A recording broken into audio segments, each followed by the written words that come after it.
Para encontrar una expedición militar que encapsule por completo el concepto popular del ejército británico en el siglo XIX, no hay más que buscar en la batalla de Balaclava, librada en 1854 durante la Guerra de Crimea.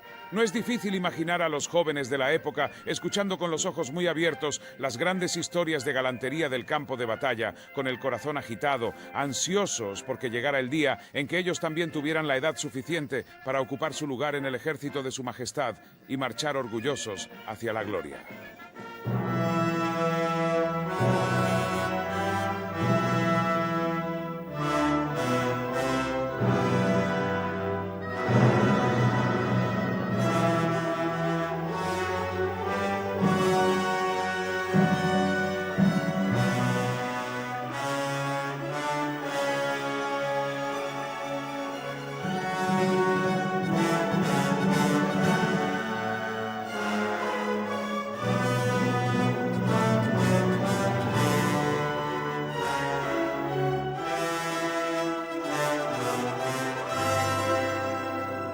La historia de la batalla de Balaclava está llena de actos de valor heroico, tipificados por la valiente victoria contra todo pronóstico de la delgada línea roja de Sir Colin Campbell y la audaz carga de la Brigada Pesada dirigida por el notable Sir James Scarlett. Pero son los hombres de la Brigada Ligera y su valiente y condenada carga, inmortalizada en el memorable poema de Tennyson, los que forman parte del folclore militar británico. Su historia es una mezcla épica de increíble valor, terrible desastre y el confuso misterio que rodea la fatal orden de carga de Lord Raglan. Las razones exactas de la guerra de Crimea eran profundas, pero radicaban principalmente en el temor del gobierno británico al expansionismo ruso. Rusia albergaba desde hacía tiempo deseos de conquistar los Balcanes, en el sureste de Europa, y su ambicioso zar, Nicolás I, vio en el desmoronamiento del Imperio turco una oportunidad perfecta para seguir presionando en sus pretensiones. La toma de Constantinopla daría a Rusia el control total de la entrada al Mar Negro desde el Mediterráneo, a través de los Dardanelos y el Bósforo. Con una base naval ya segura y establecida en Sebastopol, esto abriría el camino para que los buques de guerra rusos influyeran en las rutas comerciales extranjeras, especialmente las de Gran Bretaña y Francia. No es de extrañar que, en el volátil clima político de la década de 1850, estos dos países estuvieran decididos a que no se produjera un cambio en el equilibrio estratégico. Solo la intensa presión exterior había disuadido a Rusia de sus anteriores intentos de arrebatar a Turquía el control de los Balcanes. Pero el zar Nicolás era un hombre difícil de disuadir. En 1852, se vio envuelto en una disputa con Francia por la llave del Santo Sepulcro de Jerusalén, entonces en territorio turco. Cuando el sultán de Turquía se pronunció a favor de la Francia católica, el zar declaró la guerra a Turquía. Aunque aparentemente era para proteger la religión ortodoxa, era obvio para todos que las cuestiones de fe eran secundarias frente a las ambiciones territoriales rusas. Su primer acto de agresión fue invadir Moldavia y Valaquia. La guerra fue enérgica por ambas partes, con muchas bajas. Sin embargo, este no iba a ser el último conflicto entre ambos países. Fue para un concierto benéfico, en ayuda de los heridos del conflicto de 1877, cuando Peter Ilich Tchaikovsky compuso la famosa Marcha Eslava, que figura en este programa.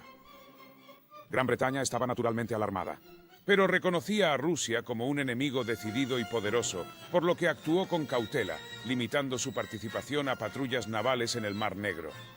Sin embargo, el 30 de noviembre de 1853, los rusos atacaron la flota turca anclada en el puerto de Sinopi, cerca de Constantinopla, y la destruyeron por completo, con la pérdida de 4.000 vidas turcas. Las flotas británica y francesa llegaron a tiempo, solo para rescatar de entre los escombros a los pocos supervivientes. La reacción en Gran Bretaña a la noticia fue de indignación. Y en un instante, una prensa previamente desapasionada exigía acción. Los ministros del gobierno fueron acusados de servilismo y retratados en la prensa como débiles e indecisos. En particular, la prensa puso en la picota al primer ministro, Lord Aberdeen.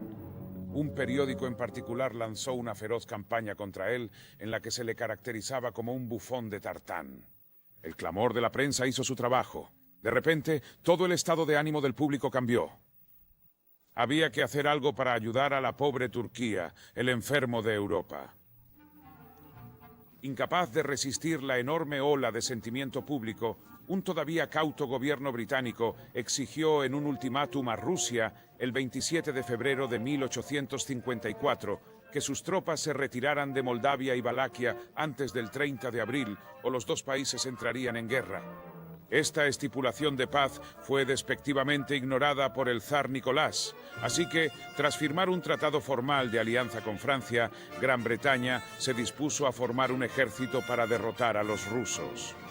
Obviamente, una guerra a gran escala con una nación tan vasta como Rusia estaba fuera de lugar, y la guerra de 1854 siempre se consideró una lección corta y contundente que había que dar a los advenedizos rusos. Gran Bretaña y Francia optaron por concentrarse en dos frentes. Una guerra naval en el Báltico y en las zonas donde residía la principal amenaza para sus intereses, Crimea y las bases rusas de Sebastopol. No era una tarea sencilla. Gran Bretaña había disfrutado de casi 40 años sin un gran conflicto europeo, y la alargada sombra del duque de Wellington seguía proyectándose sobre el ejército. Wellington había muerto en 1852 y quizás, en un intento de continuidad, el mando general de la Fuerza Expedicionaria Británica fue otorgado a Lord Raglan, maestro de ordenanza de 66 años y antiguo secretario militar del Duque de Hierro. Veterano de Waterloo, donde perdió el brazo derecho, la campaña de Balaclava iba a ser su primer mando de tropas en combate. Raglan recibió 5 divisiones de infantería, con un total de 26 hombres. De estas 5 divisiones, solo uno de los comandantes que las dirigían tenía menos de 60 años. La adición de 2 brigadas de caballería elevó la fuerza total del ejército a 28,0 hombres. Fue esta misma caballería la que ganaría a la campaña su especial reputación. Y era entre las filas de la caballería donde se encontraban los personajes más interesantes. El comandante de la división de caballería era Lord Lucan, un experimentado soldado de caballería de 54 años, cuya insistencia en una disciplina estricta le hizo extremadamente impopular tanto entre los oficiales como entre las tropas. No tuvo voz ni voto en la elección de sus 2 subordinados, y se sintió mortificado al saber que el mando de la brigada ligera de caballería había sido confiado a su cuñado, Lord Cardigan. Estos 2 hombres se detestaban mutuamente y no intentaban ocultarlo. El acérrimo y malhumorado Cardigan había ingresado tarde en el ejército y había obtenido su primer mando mediante el sistema de compra, en virtud del cual un oficial podía comprar su comisión. Este sistema de compra ya estaba desprestigiado entonces, como ilustra esta viñeta contemporánea. Aunque valiente sin lugar a dudas. Hasta entonces, su carrera militar había sido bastante irregular, y Crimea no iba a ser una excepción. El mando de la otra formación de caballería, la Brigada Pesada, recayó en el general de brigada James Scarlett, de 55 años, y un hombre que iba a luchar con gran distinción durante la campaña. El ejército británico en 1854, por supuesto, no había participado en una guerra importante desde Waterloo. A veces se llama los casi 40 años de paz, 39 años de paz, de hecho. Y esto, inevitablemente, había tenido un efecto considerable en su eficiencia general. Con nada que ver con el valor de los hombres. Había habido bastantes pequeñas guerras coloniales de un tipo u otro, y la India, como siempre, tuvo una serie de campañas. Pero en cuanto a la administración del ejército y su modernización, estaba un poco, digamos, atrasado. En primer lugar, sus efectivos se habían reducido considerablemente. En 1854 solo había algo así como 105,0 hombres en el ejército británico, y muchos de ellos estaban destinados en la India y otras estaciones. Y fue muy difícil reunir un ejército de unos 26,0 hombres para formar la Fuerza Expedicionaria Peninsular. También tenemos que aceptar que la influencia del Gran Duque de Wellington no había sido del todo para bien en los largos años transcurridos desde su momento más famoso en 1815. Se volvió ultraconservador en sus opiniones y se opuso en gran medida a los cambios y reformas propuestos. Por supuesto, solo muere en 1852, 2 años antes del inicio de esta campaña. Y por supuesto, Lord Raglan siempre está diciendo en esta campaña qué habría hecho el querido duque cuando tiene que tomar una decisión. Siempre está tratando de pensar en lo que su ex gran jefe, cómo habría abordado un problema en particular. Pero probablemente el peor aspecto del ejército que lucha en Crimea en 1854 es su organización logística y de suministros. A partir de febrero de 1854, las tropas partieron de Gran Bretaña hacia la península de Crimea en medio de escenas de salvaje entusiasmo por parte de un público excitado, deseoso de despedir al ejército de su majestad con una entusiasta ovación. Sin embargo, las cosas empezaron a ir mal casi de inmediato. Tras una agradable estancia en Malta, las tropas británicas se unieron a sus aliados franceses en Varna, en la Bulgaria controlada por los turcos, con lo que el número total de soldados aliados hacinados en la pequeña, sucia y calurosa ciudad superaba los 40.0. Los hombres de ambos ejércitos pronto se aburrieron y desilusionaron mientras esperaban sus órdenes en condiciones de hacinamiento e insalubridad. Para colmo de males, un brote de cólera arrasó las tierras y se llevó por delante a 600 hombres en pocos días. Pero en agosto llegaron noticias que deberían haber señalado el final de las privaciones de los hombres. Rusia, alarmada por la concentración de tropas austriacas en su frontera oriental, se retiró de Moldavia y Valaquia, cumpliendo así los términos del ultimátum británico. La guerra podría y debería haberse evitado. Pero los gobiernos de Gran Bretaña y Francia no quisieron. Al fin y al cabo, era la época colonial patriotera. Habían enviado a sus soldados para asestar un golpe punitivo contra los rusos, y eso era exactamente lo que pretendían que hicieran. Lord Aberdeen, en particular, era ahora una fuerza motriz en la continuación de la guerra. Fortalecido por el continuo apoyo público a la guerra, Raglan recibió instrucciones de atacar Sebastopol y destruir la flota rusa. El hecho de que en realidad no existiera ningún plan de invasión no ayudó a la probable consecución de esas órdenes. Además, poco o nada se sabía de la fuerza rusa, y aún menos se había aprendido sobre el terreno en el que los ejércitos aliados estaban a punto de luchar. Raglan comandaba un ejército muy mermado por las enfermedades y con el ánimo muy decaído. Tendrían que desembarcar en Crimea, totalmente desprovistos de apoyo logístico, sin tiendas, sin hospitales y sin ambulancias. En consecuencia, se tenía mucha fe en el aumento de la moral que la salida de Bulgaria y la perspectiva de la acción traerían a los decaídos espíritus de los hombres. Los aliados, 27.0 británicos, 30.0 franceses y 7.0 turcos, desembarcaron sin oposición en la bahía de Kalamata, en Crimea, el 14 de septiembre de 1854. Pero pasaron 5 días antes de que se completara el desembarco y el ejército aliado pudiera comenzar su marcha hacia el sur, hacia Sebastopol, que estaba a 35 millas de distancia.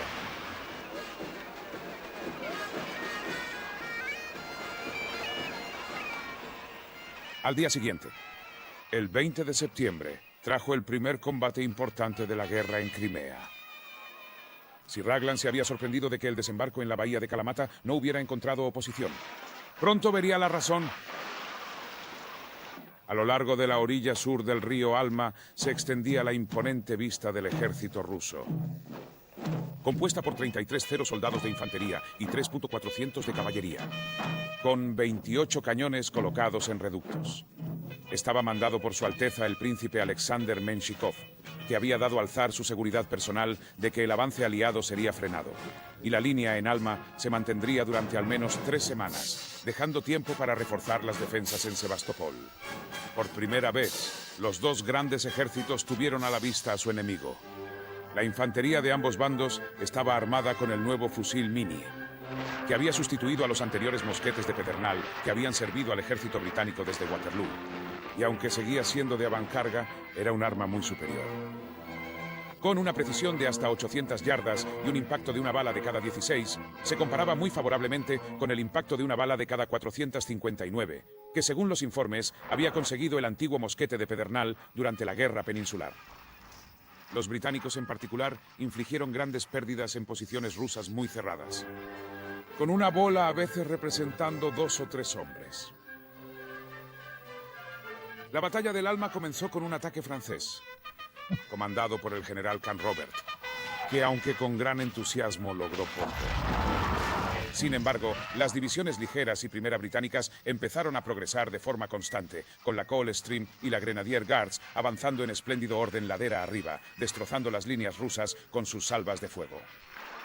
Al oeste, las fuerzas francesas consiguieron desviar el flanco izquierdo ruso y la brigada de las Highlands, brillantemente comandada por Sir Colin Campbell, derrotó a la derecha enemiga. Los aliados solo tardaron 1 hora y media en completar una victoria total, enviando a los rusos en retirada hacia Sebastopol y ganando el ejército británico su primera gran batalla campal en casi 40 años. Para muchos soldados británicos, esta era en realidad su primera experiencia en una batalla, y en conjunto habían logrado sin duda una victoria notable. El teniente coronel Somerset J. Gough Calthorpe recordó vívidamente el momento. Un oficial del cuartel general que sirvió durante toda la campaña. En la altura más lejana, a 1,5 millas del Alma, las tropas británicas cesaron su persecución. Y entonces surgió tal aclamación, una aclamación de 20 hombres victoriosos. Incluso algunos pobres heridos se unieron. Nunca olvidaré esa ovación mientras viva. Casi me compadecí del enemigo caído. Debió de ser muy doloroso para ellos. Oí decir a un hombre de la guardia señalando a unos rusos heridos: "Digo, Bill, es agradable para ellos, pobres diablos, oír a nuestros muchachos animar así". Los hombres estaban cansados y muchos exhaustos por falta de agua. Lord Raglan cabalgaba arriba y abajo de la línea de tropas, y los hombres lo aclamaban a gritos. Hubo muchos apretones de manos. Uno estrechó la mano de un amigo y dijo: "Dios te bendiga, viejo amigo, me alegro tanto de verte bien". Pero la victoria no se había logrado sin costo. 362 hombres del ejército del este yacían muertos en el campo, con otros 1,600 heridos. Los rusos, cuyos comandantes habían quedado asombrados por el valor y la disciplina británicos, sufrió más de 6,000 bajas. Mientras los británicos se animaban y descansaban, pocos podían saberlo. Pero ahora llegó el punto de inflexión en toda la campaña. Lord Lucan, cuya caballería no había visto acción en Alma, instó enérgicamente a Raglan a enviarlos en persecución de los rusos que huían, pero Raglan se negó.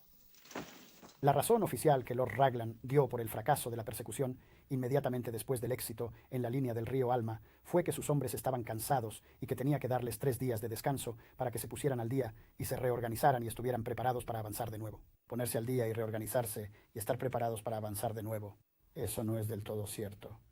La caballería y el Lord Lucan no habían participado directamente en la batalla y estaban absolutamente frescos. De hecho, Lord Lucan presionó a Lord Raglan sobre la conveniencia de seguir. Lucan vio que había una gran oportunidad para asaltar Sebastopol desde el norte, mientras los rusos estaban confundidos y desprevenidos.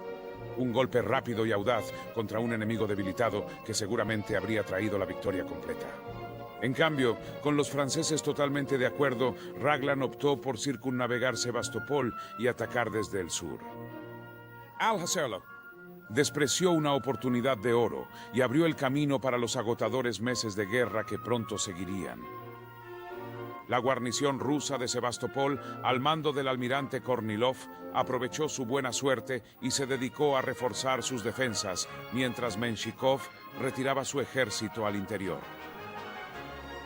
La principal prioridad para británicos y franceses era asegurar sus líneas de suministro que les llegaban por mar. Así que el ejército del este pasó alrededor de Sebastopol hacia la meseta de Chersonese. Su objetivo, los 2 puertos Kamiesh y Balaklava.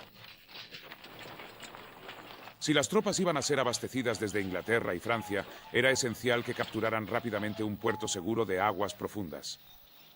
Balaklava fue elegido como el objetivo, y el puerto fue asegurado por los británicos el 26 de septiembre, tras una resistencia simbólica de sus defensores. Una vez asegurado el puerto, la infantería se dirigió a las tierras altas del Chersonese, al sur de Sebastopol, dejando las 2 divisiones de caballería alrededor de Balaklava. Se decidió no atacar Sebastopol inmediatamente. Canrobert y el alto mando francés insistieron en un bombardeo artillero completo de la ciudad antes de que se pudiera hacer un intento, y Raglan, siempre consciente de la necesidad de mantener la fuerza de la alianza anglo-francesa, una vez más estuvo de acuerdo. Pero se necesitaron 8 días de trabajo agotador para preparar las baterías de artillería, en el que las defensas rusas se fortalecieron mientras la moral aliada se debilitaba. Los suministros tuvieron que ser transportados las 3 millas desde el abarrotado puerto de Balaklava y las insuperables dificultades de abastecimiento hicieron que no llegara a las tropas ni fruta ni verdura, solo carne salada y galletas. El agua potable se contaminó, apareció la disentería y, lo que era más peligroso, de nuevo algunos casos de cólera. Pronto, el duro trabajo, la enfermedad y las frías noches de Crimea se habían combinado para destrozar la euforia de la victoria en Alma. La infame reputación de la campaña por la dureza del clima y las condiciones insalubres ya empezaba a asentarse. La guerra de Crimea fue el primer conflicto registrado por el nuevo arte de la fotografía. Las imágenes que se ven aquí fueron tomadas en las postrimerías de la campaña y captan parte de la miseria que soportaron las tropas británicas en aquel paisaje desolado, envueltas contra el frío glacial, pareciendo más refugiados que soldados.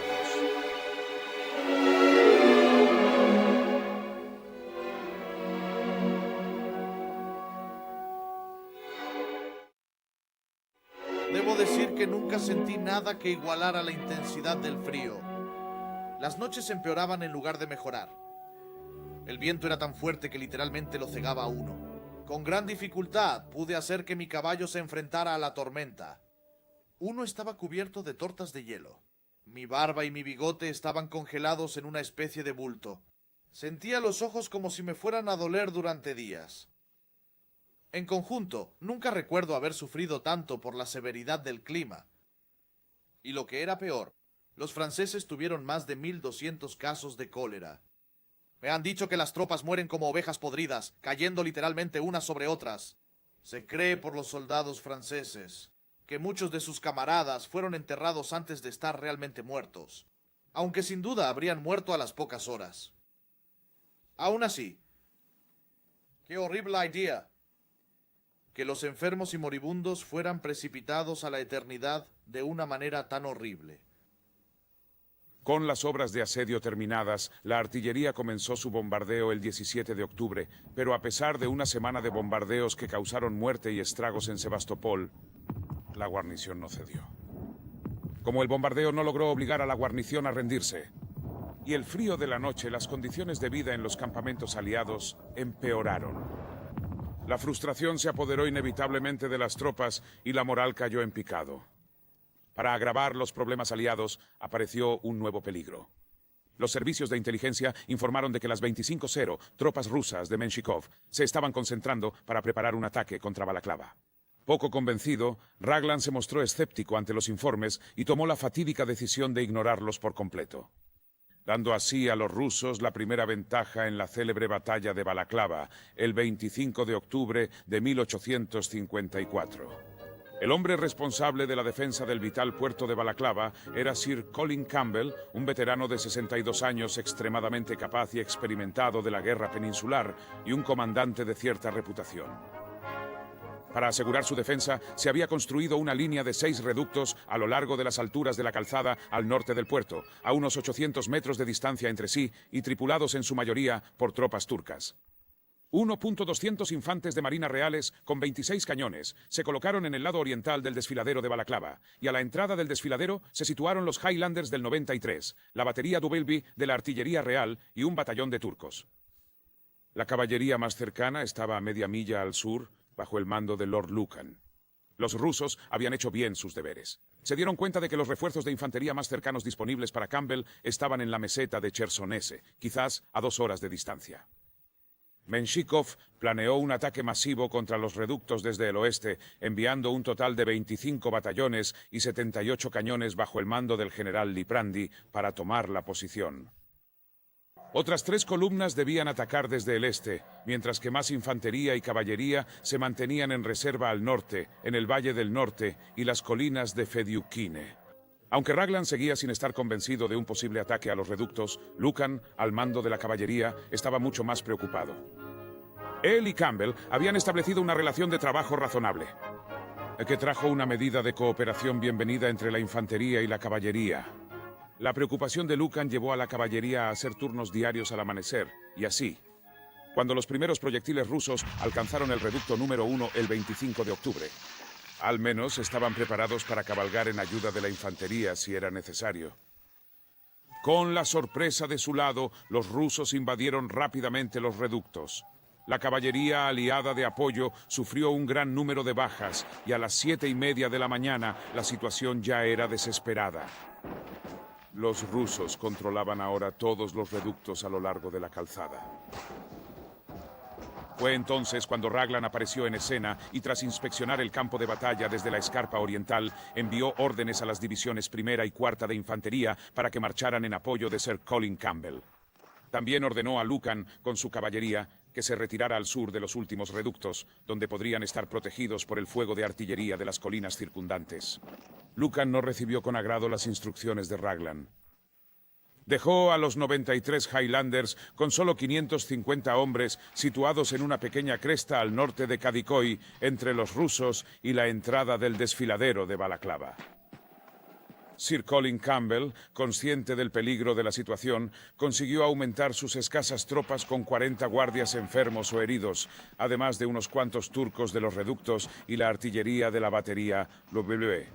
En poco tiempo, los cañones rusos de los reductos capturados empezaron a encontrar su alcance, por lo que Campbell ordenó al 93 que formara en la ladera opuesta de la cresta. Tan pronto como se hizo esto, muchos de los turcos perdieron los nervios y huyeron hacia Balaclava, dejando a los hombres restantes de los Highlanders del 93, esperando la aparición de su enemigo. No tardaron en llegar. 4 ansiosos escuadrones de húsares de Rizov pronto galoparon por el Valle Norte entre los reductos capturados 4 y 5 directamente hacia el 93 de Campbell. Campbell formó a sus hombres en 2 filas, todavía en el lado opuesto de la ladera, ignorando la habitual formación cuadrada, y mientras la caballería rusa tronaba hacia ellos, hizo que sus 2 líneas de hombres hicieran una repentina y dramática aparición en la cresta de la cresta. El espléndido Campbell cabalgó a lo largo de la línea, llamando a sus tropas. Recuerden, no hay retirada desde aquí, hombres. Deben morir donde están parados. Los húsares se quedaron atónitos ante la repentina aparición del 93 desde más allá de la cresta y por su inusual formación. Sin saber cómo reaccionar, su carga comenzó a vacilar. Con la impetuosa valentía que ha caracterizado a los combatientes escoceses a lo largo de los siglos, algunos hombres de las filas del 93 comenzaron instintivamente a acercarse a su enemigo, pero Campbell sabía que esto sería fatal. 93, 93. Maldita sea esa impaciencia. Recuperando la compostura, la caballería rusa cargó, y cuando estuvieron a tiro, llegó la orden de disparar. La primera descarga causó estragos en las filas de los húsares, aunque no lo suficiente como para detener la carga. A 250 metros de distancia, una segunda descarga alcanzó a la caballería, que giró confusa hacia su izquierda. Una tercera descarga en su flanco derecho hizo que los húsares se retiraran completamente hacia los altos de la calzada, acorralados por la artillería de la batería W y provocados por los sonoros vítores de los 93 Highlanders.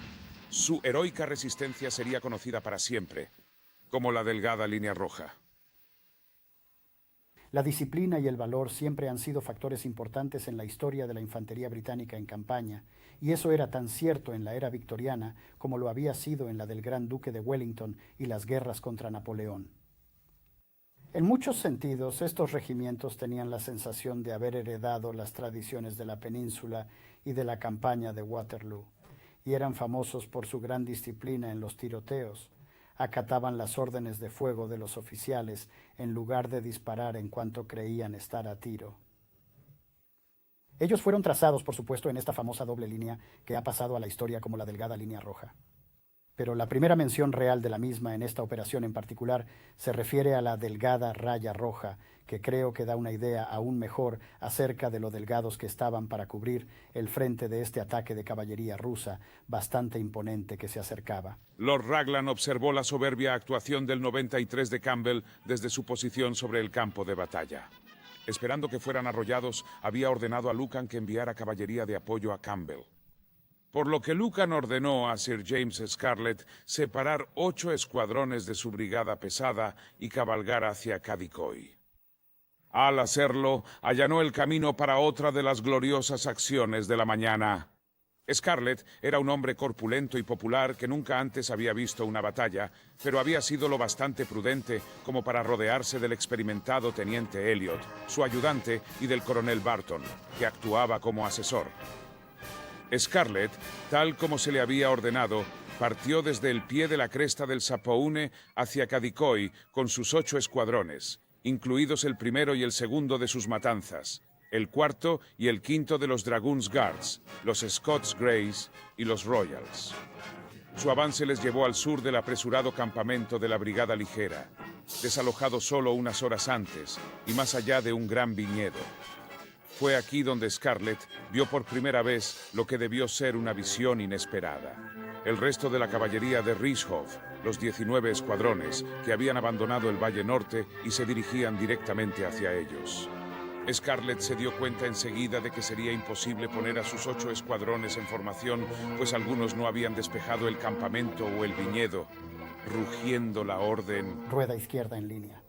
El segundo de sus matanzas, primero y segundo de los Greys y el quinto de los Dragoon Guards, formaron en 2 líneas, mientras Scarlett y sus oficiales dirigían fríamente las operaciones de espaldas al avance ruso. Al igual que los 4 escuadrones de húsares que habían atacado la delgada línea roja, la confusión pareció acosar la carga rusa en el momento crucial, e inexplicablemente, Rieshoff detuvo a sus 2000 hombres de caballería a solo 100 yardas de Scarlett. Si sintió la necesidad de redesplegar a sus hombres frente a la línea de Scarlett, había subestimado gravemente el tiempo de que disponía y la fuerza de voluntad británica. Cualquiera que fuera su razón, le dio a Scarlett el respiro que necesitaba y le brindó la oportunidad completamente inesperada de enfrentarse a un enemigo inmóvil, aunque numéricamente superior. Finalmente, Scarlett gritó su orden. Avance de alineación, a paso ligero. Y mal su trompetista a sonar. Trote, galope y a la carga. Esta iba a ser la famosa carga de la Brigada Pesada. Scarlett, Elliot, el trompetista y el enorme ordenanza de Scarlett, Shegog, fueron los primeros en llegar a los rusos, al menos 50 o 60 yardas por delante de los Inniskillings y los Scots Greys. El notable general de brigada no tardó en adentrarse en las filas rusas, empujando y cortando con su espada. En cuestión de segundos, los Inniskillings con cascos de latón y los Scots Greys con piel de oso se unieron a la frenética lucha por la vida. El cabo Goof de los Inniskillings recordaba la escena. Mi caballo cayó y se levantó de nuevo. Y quedé enredado en la silla con la cabeza y una de mis piernas en el suelo. Intentó seguir galopando, pero volvió a caer, pero conseguí soltarme. Un cosaco ruso me iban a atravesar, pero McNamara se acercó y casi le separa la cabeza del cuerpo, así que gracias a Dios no me hice ni un rasguño. Agarré un caballo. Cuando un ruso se acercó, había visto una pistola, así que le disparé en el brazo. Dejó caer su espada e inmediatamente le atravesé el cuerpo. Pero el pobre capitán Neville cayó de su caballo y fue herido mientras estaba allí. Tenía una gran herida y otras 3 en la espalda. Permaneció inmóvil, con la cara en el suelo, hasta que pensando que se habían ido levantó la cabeza para mirar cuando un ruso desmontó y le cortó con la espada en la cabeza. Su casco salvó su cuero cabelludo, pero le cortaron la oreja derecha. Toda una caballería le pasó por encima y cayó terriblemente herido por los cascos del caballo. El soldado Abbott desmontó.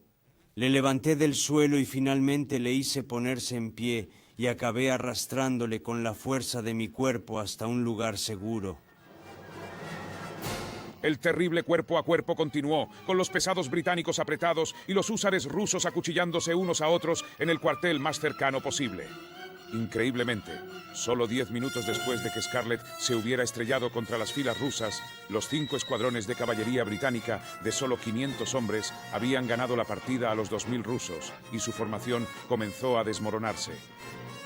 Un asalto final en su flanco derecho por parte de la Cuarta Guardia de Dragones fue decisivo, y los rusos iniciaron una retirada desordenada hacia las alturas de la calzada. En toda la acción, la Brigada Pesada había sufrido 78 bajas, los rusos 270. El asombroso Sir James Scarlett tenía 5 heridas en el cuerpo, su ADC Elliot 14. Ambos fueron clasificados como probables heridos. Un general francés que observó toda la acción se conmovió al observar: la victoria de la brigada pesada fue lo más glorioso que he visto. Sir Colin Campbell, su 93 Highlanders animando detrás de él. Gracia, galante Gracia, tengo 62 años y si volviera a ser joven, estaría orgulloso de estar en sus filas. Así pues, los británicos habían obtenido una tremenda segunda victoria en la batalla de Balaclava, que se estaba desarrollando. Los ánimos estaban caldeados y los rusos algo desorganizados. Seguramente nadie podía prever el desastre que en menos de 2 horas se cernía sobre la desafortunada brigada ligera. Rysov retiró a su confusa y maltrecha caballería a la relativa seguridad del extremo oriental del Valle del Norte, donde se unieron a los 8 cañones de la tercera batería de campaña cosaca del Don. Muy cerca se encontraban otros 22 cañones rusos, lo que sumaba la formidable cifra de 30 piezas de artillería situadas a 3 lados del valle. Pasaron 90 largos minutos antes de que se hicieran los primeros movimientos para atacarlos. Tiempo en el que hicieron balance de la situación y reorganizaron sus filas. Tiempo que resultó fatal para la brigada ligera. Raglan estaba desesperado por aprovechar la victoria de Scarlett con su brigada pesada, pero sus planes se vieron frustrados por la penosa lentitud con que avanzaban las divisiones de infantería a las que originalmente se había ordenado llegar a la llanura para apoyar al 93 de Highlanders. Raglan pretendía que la infantería se uniera a la caballería y recapturara los reductos aún ocupados por los rusos. Pero finalmente perdió la paciencia y a las 10:15 de la mañana envió la orden a Lucan. A la caballería de avanzar y aprovechar cualquier oportunidad para recuperar las alturas. Contarán con el apoyo de la infantería, a la que se ha ordenado avanzar en 2 frentes. Fue ahora que la confusión y la incertidumbre comenzaron a apoderarse de los procedimientos. Lucan formó las brigadas ligeras y pesadas en el extremo oeste del Valle Norte, entre las colinas Fediukin y los altos de Causeway. Ahora esperaba recibir órdenes contra los rusos que habían sido derrotados previamente por la brigada pesada. Pero con los cañones adicionales, los rusos estaban ahora en posiciones bien preparadas y no podían ser atacados sin el apoyo de la infantería. Sin embargo, lo que Lucan no pudo ver, debido a las ondulaciones del terreno, fue a la artillería rusa intentando llevarse los cañones de los reductos de Causeway Heights. Llevarse los cañones tradicionalmente marcaba una victoria en batalla, y era contra estos hombres que Raglan esperaba que Lucan atacara. Mientras Raglan desde su posición podía observar claramente la situación, Lucan ignoraba por completo el destino de los cañones y se quedó quieto mientras esperaba la llegada de la infantería que necesitaba para avanzar contra su objetivo. Raglan se enfadó mucho con Lucan, que seguía esperando en el Valle Norte mientras se llevaban los cañones. ¿Por qué Lucan no había avanzado en respuesta a su orden anterior? ¿Qué demonios estaba pasando? La tragedia de la brigada ligera estaba a punto de consumarse. Con el típico respeto victoriano por la forma correcta, Calthorpe recordó los acontecimientos de ese día. Ahora es mi tarea registrar la triste catástrofe del día. Si la gallardía, el coraje y la audacia pueden compensar de algún modo las nobles vidas que fueron sacrificadas, tenemos todas las razones para estar orgullosos de la caballerosidad demostrada. De hecho, me pregunto si podemos considerarlo un desastre cuando consideramos la impresión que esa pequeña y noble banda causó en el enemigo, aunque el resultado no fue la victoria. Aún así será recordado como una prueba brillante de lo poco que nuestras tropas consideran las probabilidades que se les oponen cuando el deber les marca el camino. Raglan llamó a filas al notable jinete capitán Edward Nolan, un hombre de temperamento irregular y naturaleza excitable, y le dio su segunda orden para que la entregara a Lucan. Lord Raglan desea que la caballería avance rápidamente hacia el frente y trate de impedir que el enemigo se lleve los cañones. Una tropa de artillería a caballo puede acompañarle. La caballería francesa está a su izquierda. Fue una desafortunada decisión de Raglan confiar a Nolan la orden que condujo directamente al desastre que seguiría. Nolan despreciaba a Lucan y había sido ferozmente crítico en privado tanto del hombre como de su caballería durante la campaña hasta el momento. Nolan tenía ahora la oportunidad perfecta para obligar a Lucan a comportarse de la manera que creía digna de un comandante británico. Lucan, que no podía ver cómo se llevaban los cañones, recibió la orden con una mezcla de desconcierto y profunda preocupación, ya que a todos los efectos se le estaba ordenando cargar de frente contra la artillería formada, e insistió a Nolan en que volviera para aclarar la orden. Nolan respondió que las órdenes de Lord Raglan son que la caballería ataque inmediatamente, a lo que Lucan replicó: «¿Atacar, señor? ¿Atacar qué? ¿Qué arma, señor?». Lucan, por supuesto, estaba justificado en su incertidumbre.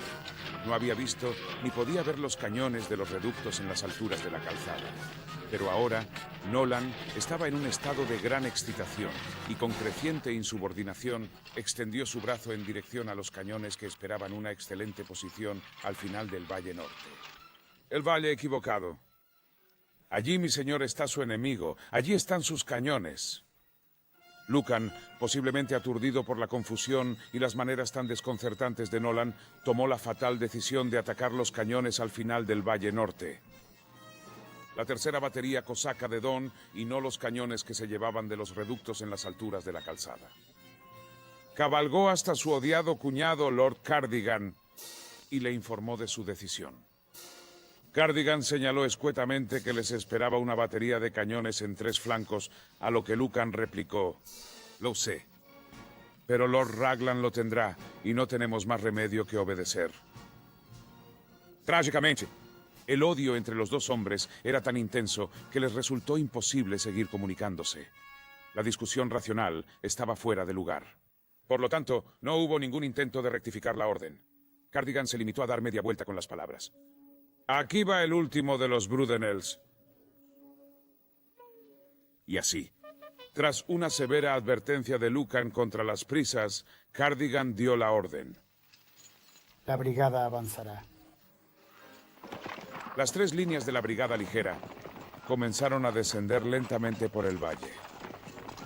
Detrás de ellos y a su derecha estaban Lucan y Scarlett y la brigada pesada. Pero a pesar de la exhortación de Lucan de mantener la marcha, los 600 hombres de la brigada ligera pronto empezaron a trotar, dejando a los pesados un poco atrás. Fue entonces cuando ocurrió una famosa y dramática escena. El capitán Nolan, que había solicitado y obtenido permiso para cabalgar con los lanceros del 17 en la brigada ligera, de repente se adelantó al galope delante de Cardigan, gritando frenéticamente y agitando su sable. ¿Se había dado cuenta por fin de que Cardigan y su caballería estaban a punto de atacar los cañones equivocados? ¿Fue el extraordinario comportamiento de Nolan un intento desesperado de redirigir la carga lejos de la batería cosaca que esperaba y hacia los reductos en las alturas de la calzada? La historia nunca lo sabrá, porque mientras Nolan avanzaba, recibió un disparo en el pecho, convirtiéndose así en la primera víctima mortal de la carga. Nolan fue el primer hombre muerto. Una metralla le alcanzó en el pecho. A su caballo giró y lo llevó a la retaguardia de nuestros escuadrones que avanzaban. Sus gritos se escucharon muy por encima de la batalla. Uri cayó muerto de su montura cerca del lugar donde se había dado la orden de carga. El paso de nuestra caballería aumentaba a cada momento hasta que atronaron a lo largo del valle, haciendo temblar el suelo bajo ellos. La espantosa matanza que se estaba produciendo por el fuego que el enemigo descargaba sobre ellos. Aparentemente no detuvo su carrera. Siguieron adelante, de cabeza hacia la muerte, sin tener en cuenta nada más que el objeto de su ataque. Detrás del humo y el polvo de la brigada ligera, Lord Lucan y los soldados pesados luchaban por mantener el ritmo. En poco tiempo, una peligrosa brecha se había abierto entre las 2 brigadas. Y Lucan se enfrentó a una decisión agonizante. Debía seguir adelante y tratar de unirse a la brigada ligera que se podía ver cortada a tiras ante él, o debía detenerse, reducir sus pérdidas y cubrir su inevitable retirada por el Valle Norte. Lucan veía poco sentido en continuar, así que ordenó a la brigada pesada que se detuviera, gritando: Han sacrificado a la brigada ligera. No tendrán la pesada si puedo evitarlo.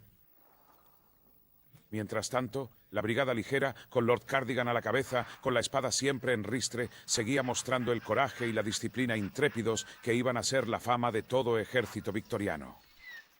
Estaban en el centro de una tormenta de cañones y metralla que desgarraron sus filas de carga, dejando el aire lleno de los terribles gritos de hombres moribundos y caballos mutilados y aterrorizados. La primera línea estaba a solo 100 metros de los cañones rusos, cuando estos soltaron una última y espantosa descarga de metralla que destrozó la línea, dejando solo 150 hombres a caballo.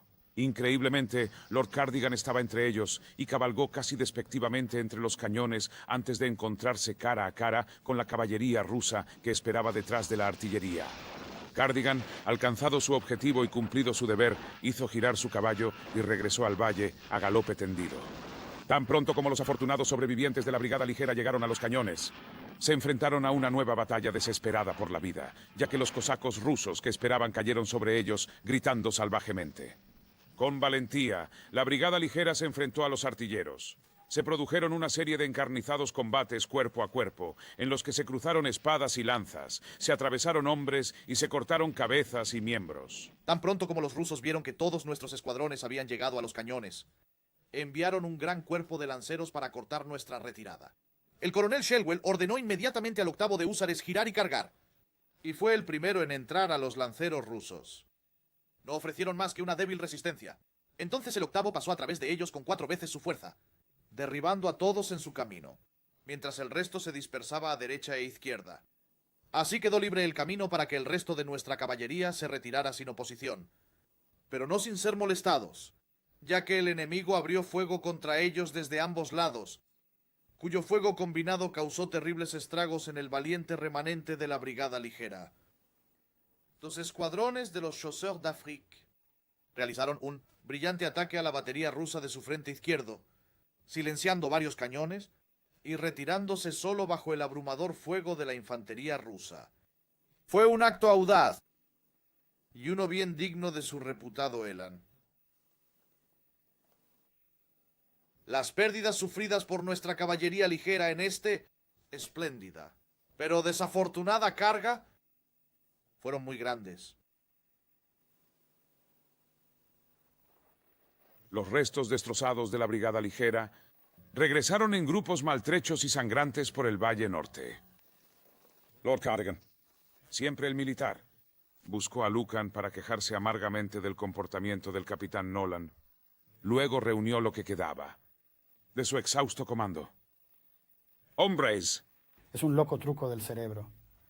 No es culpa mía. Las recriminaciones comenzaron casi al instante. Raglan, incapaz de creer lo que había presenciado, reprendió a Cardigan. ¿Qué quiere decir, señor, con atacar una batería contraviniendo todos los usos de la guerra y las costumbres del servicio? My Lord, espero que no me culpe, pues recibí la orden de atacar de mi superior al frente de las tropas. Respondió Cardigan con un gesto acusador hacia Lucan. Señor, Dijo Raglan en voz baja. habéis perdido la Brigada Ligera.